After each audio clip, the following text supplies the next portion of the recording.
अस्सलाम वालेकुम, good morning Pakistan. आप देख रहे हैं सुबह की सोच। वार्म वेलकम टू सुबह की सोच। मेरे साथ है गजल अशरफ और मुझे कहते हैं हसनैन लियाकत। आप सबको कहेंगे खुश आमदीद सुबह की सोच में। उम्मीद करते हैं कि आप सब लोग ठीक होंगे, खैर आफियत से होंगे।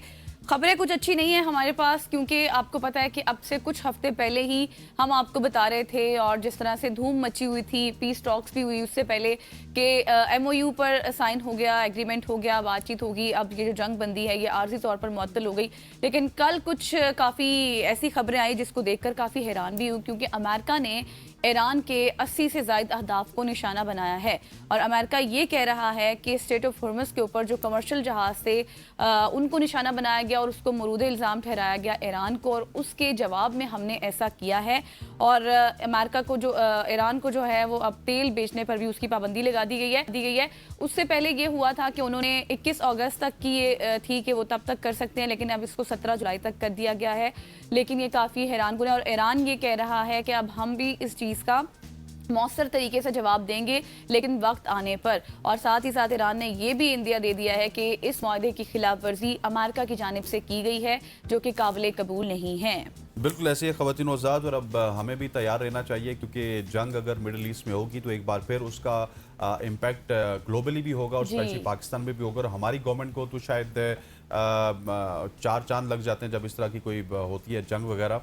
तो उसके बाद ये पेट्रोल प्राइसेस हो गई, डीजल की प्राइसेस हो गई, फिर और जो आपने ग्रॉसरी खरीदनी है वो तमाम तर चीज़ें बढ़ जाती हैं। और इस तरह की अगर जंग कंटिन्यू रही और पेट्रोल वापस अगर 120 बैरल तक पहुंचा तो फिर बहुत ज़्यादा नुकसान हमारा भी हो सकता है। क्योंकि हमारे वज़ीर पेट्रोलियम तो पहले ही कह रहे थे कि हम इतना महंगा पेट्रोल खरीद रहे हैं। अभी हम पेट्रोल खेल रहे थे, हम कह रहे थे कीमतें कम हो जाएं, लेकिन अब फिर से ये चीज़ें शुरू हो गई हैं। तो मुझे लगता है कि खदशे हैं कि और फिर एग्जैक्टली $69 से एकदम हाँ। से क्रूड ऑयल की कीमत $76 हो चुकी है। सो ये खदशात हैं कि हो सकता है कि 10-20 रुपए तो अभी बढ़ा दे, क्योंकि जब बढ़ती है तो एकदम बढ़ा देते, जब कम होती है तो हमें अली परवेज मलिक साहब ये बता रहे होते हैं कि नहीं देखिए, क्रूड ऑयल में कमी का मतलब ये नहीं है कि जो रिफाइंड ऑयल है वो भी कम होता है। रिफाइंड ऑयल क्योंकि हम यूज़ करते हैं और रिफाइंड पेट्रोल जब हम इंपोर्ट करते हैं तो उसकी अलग कीमत होती है। सो अल्लाह करे कि एस्केलेट ना हो, क्योंकि इसका डायरेक्टली नुकसान पाकिस्तान के गरीब शहरी को होगा। और पाकिस्तान की गवर्नमेंट इस वक्त गरीब शहरी को सब्सिडी देने के लिए बिल्कुल तैयार नहीं है।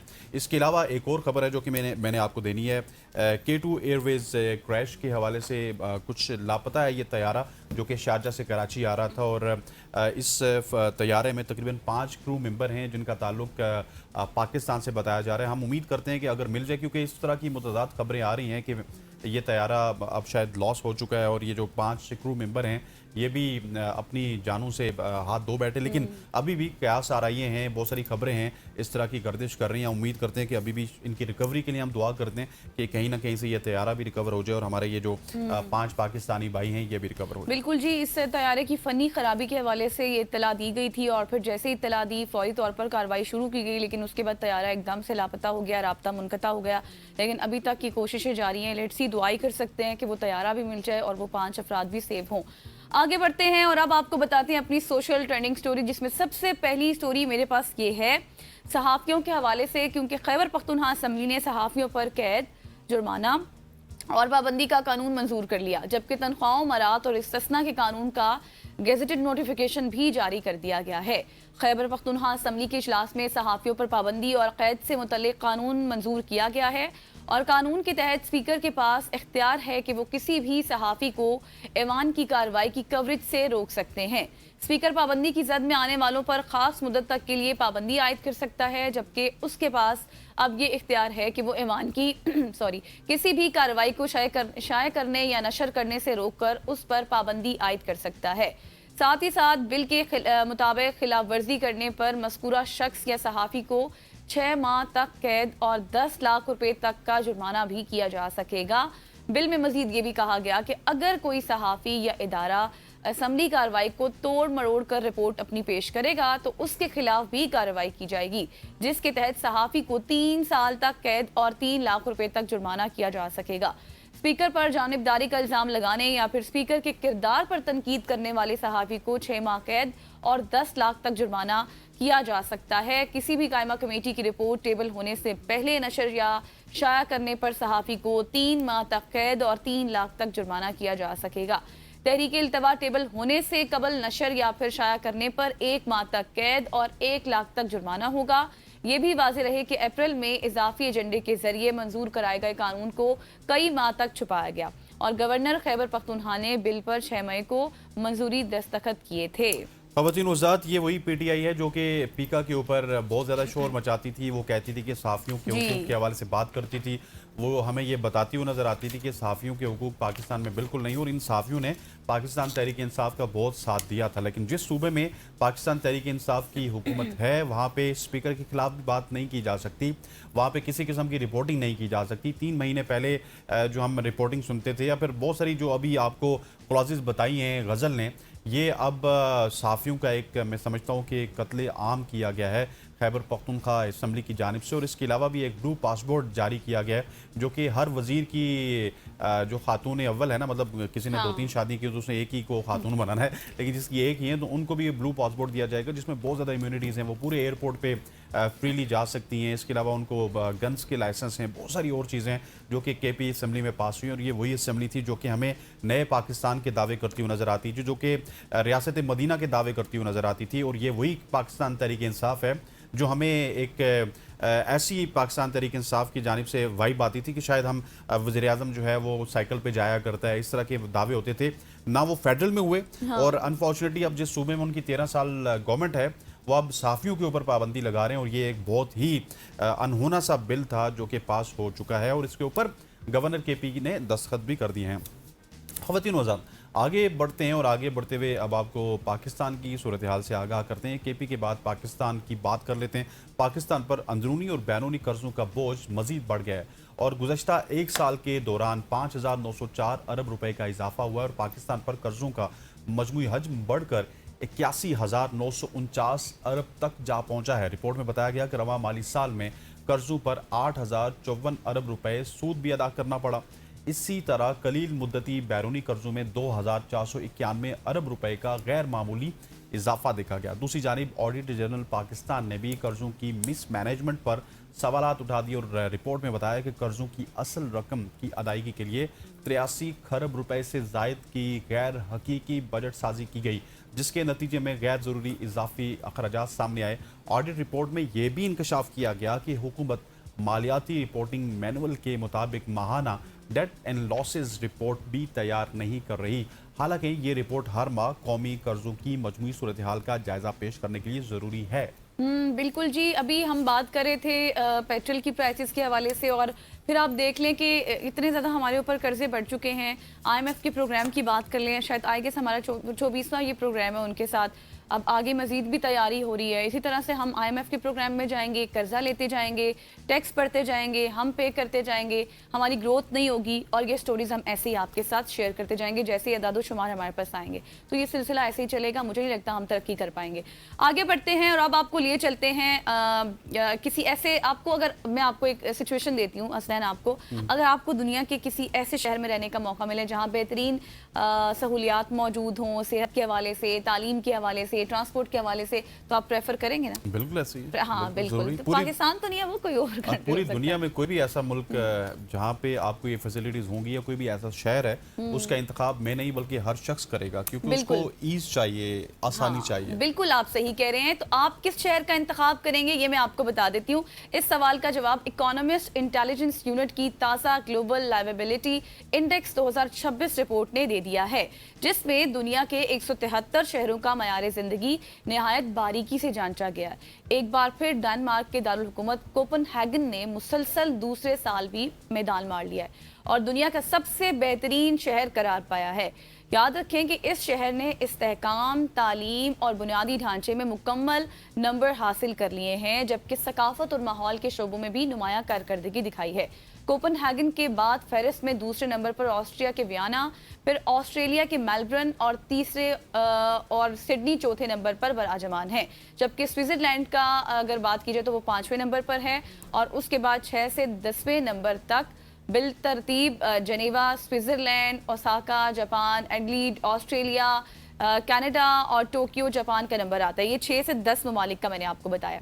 इस रिपोर्ट के लिए मुख्तलिफ शहरों के रिहायशियों से भी गुफ्तगू की गई है और कोपनहेगन के रिहायशियों का ये कहना है कि यहाँ साइकिल चलाना रोज़मर्रा ज़िंदगी का हिस्सा है। लोग काम के बाद समुंदर में तैराकी करते हैं और चंद ही मिनट्स में घर भी पहुंच जाते हैं। वियना के रिहायशी ये कह रहे थे कि बेहतरीन पब्लिक ट्रांसपोर्ट, पुरसकून तर्ज ज़िंदगी और तारीखी हुस्न को अपनी पहचान करार दे रहे हैं। अगर बात की जाए मेलबर्न की, तो मेलबर्न के शहरियों का ये कहना है कि मुख्तलिफ सकाफ़तों, कैफ़े कल्चर, आर्ट और मौसीकी को अपनी ज़िंदगी का उन्होंने हिस्सा बनाया। रिपोर्ट के मुताबिक पाकिस्तान और भारत और बांग्लादेश का कोई भी शहर दुनिया के टॉप 10 बेहतरीन शहरों में तो शामिल नहीं है, जबकि कराची का नंबर मुसलसल दूसरी बार 170 रहा। उसके बाद ढाका 171, ट्राबलस 172 और शाम आखिरी नंबर यानी कि 173वें नंबर। माशाल्लाह। लेकिन ये जितने भी आपने शहर बताए, कोपनहेगन बताया, एडलीड बताया, सिडनी बताया, वैनकूवर बताया, जापान के शहर बताए, ओसाका बताया, लेकिन जो बात कराची की है ना, वो किसी की नहीं है। कराची के खड्डू में हमें सुकून मिलता है, कराची की बिरयानी में हमें सुकून मिलता है। कराची कराची है भाई। कराची में आप कराची को 171 नंबर पे या 70 नंबर पे क्यों देख रही हैं? कराची अगर 365 नंबर पे भी होगा ना, तो कराची की लाइफ जिस तरह देखे नहीं है, वो हमारा तारीफ करो। अरे भाई कराची की बिरयानी, मतलब वो बिरयानी का जिक्र करते हुए भी ना कराची वाले वो ऐसा मुंह बना रहे, अरे भाई कराची की बिरयानी का कोई जो है ना वो जोड़ नहीं है। ये कराची जैसा कोई शहर नहीं है। आप चाहे कोपनहेगन की बात कर लें, एडलेड की बात कर लें, सिडनी की बात कर लें, हम सबके लिए तो भले पाकिस्तानी मैं रिपोर्ट्स की मजम्मत करता हूँ। हाँ। और मैं चाहता हूँ कि इन रिपोर्ट्स को दुरुस्त किया जाए और कराची को दीवार के साथ मत लगाया जाए, कराची को नंबर 1 पे लाया जाए और उसको दीवार के साथ मत लगाया जाए। एमक्यूएम इसकी मजम्मत करती है। बिल्कुल जी। ख़वातीन वज़ात, आगे बढ़ते हुए मेरे पास भी एक बहुत ही इंटरेस्टिंग स्टोरी है और एक सरकारी अफसर को रिश्वत लेने पर सजाए मौत दे दी गई है। अच्छा जी, लेकिन पाकिस्तान में नहीं। अच्छा ओके। चाइना में।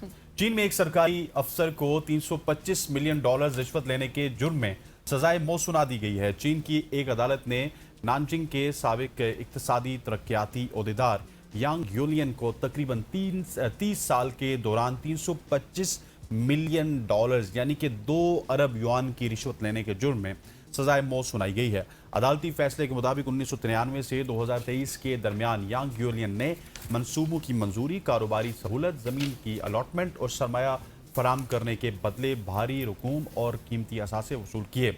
अदालत ने उन्हें रिश्वत लेने, सरकारी फंड्स में खुद करने, रिश्वत देने, अवामी रकूम के गलत इस्तेमाल करने, इख्तियारात के नाजायज़ इस्तेमाल और मनी लॉन्ड्रिंग का भी मुलजिम करार दिया है। अदालत के मुताबिक मुलजिम ने अपने आखिरी बयान में जुर्म का एतराफ़ करते हुए नदामत का इजहार भी किया। अदालत ने मुलजिम यांग यूलियन और उनकी तमाम ज़ाती जायदाद जब्त करने और रिश्वत की मुकम्मल रकम वापस लेने का भी हुक्म दे दिया है। बिल्कुल जी। देखें, दुनिया में प्रेसिडेंट हमारे पास सेट हैं जो मनी लॉन्ड्रिंग के हवाले से केसेस में मुलविस है, जो अपने इख्तियारात का नाजायज़ इस्तेमाल करता है, या फिर इस तरह के दीगर जितने भी पॉइंट्स हसनैन ने आपको गिनवाए हैं। तो और अच्छी बात यह है कि एंड पे उन्होंने भी अपने जुर्म का एतराफ़ किया है कि भाई मैंने इस तरह से किया है, और ये प्रेसिडेंट हमारे पास दुनिया में सेट हैं। आगे बढ़ते हैं और आपको लिए चलते हैं अमेरिका की 4 रियासतों ने मेटा प्लेटफॉर्म पर इल्ज़ाम ये आयद कर दिया है कि उसने फेसबुक, इंस्टाग्राम को जानबूझकर इस अंदाज में तैयार कर दिया है कि नौजवान सार्फिन उनके आदी बन जाएं, जबकि इन प्लेटफॉर्म्स की हिफाजत से मुतल्लिक अवाम को गुमराह किया गया। मेटा की हालिया अदालती दरख्वास्त के मुताबिक रियासतों की जानिब से तजवीज़ करदा जुर्माना $1400 अरब तक पहुँच सकता है, जो कंपनी के लिए तकरीबन आप ये कह सकते हैं कि $1500 अरब मार्केट वैल्यू के बराबर है। अगस्त में ऑकलैंड में शुरू होने वाले मुकदमे में कैलिफोर्निया, कोलोराडो और केंटकी और न्यू जर्सी ने यह मौक़िफ़ इख्तियार किया कि ये मेटा ने बच्चों को और नौजवानों के लिए नशा आवर नोयत की मसनूआत बनाकर रियासती सारिफ तहफ़्फ़ुज़ कवानीन की खिलाफ वर्जी की है।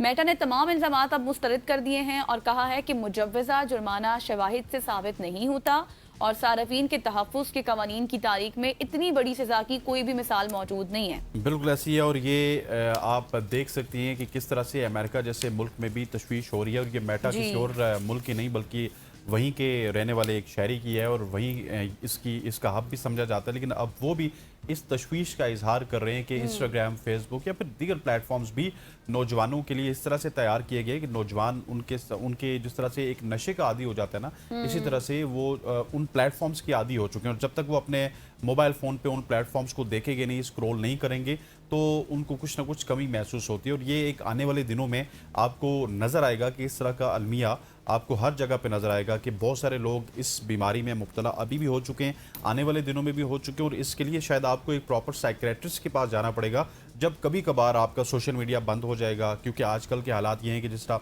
पूरे कश्मीर की बात करें या मरी की बात करें, हमारे यहाँ तो सोशल मीडिया है नहीं, तो बहुत सारे लोग वहाँ पे भी तंगे। और यकीन मानिए कि किसी एक स्पॉट पे भी सिग्नल आ रहे होते ना, 20-25 लोग वहाँ पे मोबाइल लेके बैठे होते हैं। बड़ी हैरानगी होती है कि इतने ही जल्दी में, मतलब 10-15 साल में इतना हमारा नक्शा चेंज हो चुका है कि नौजवान नस्ल हो या फिर बुजुर्ग हों, वो सारे के सारे मोबाइल के आदी बन चुके हैं।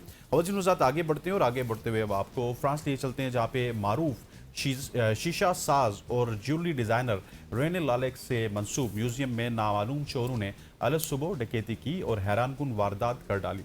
आलमी खबरसां इदारे के मुताबिक फ्रांस के शुमाल मशरकी इलाके में वाक़ लालेक म्यूजियम एक बड़ी डकैती का निशाना बन गया, जहां नामालूम अफराद कीमती जेवरात चुराकर फरार हो गए।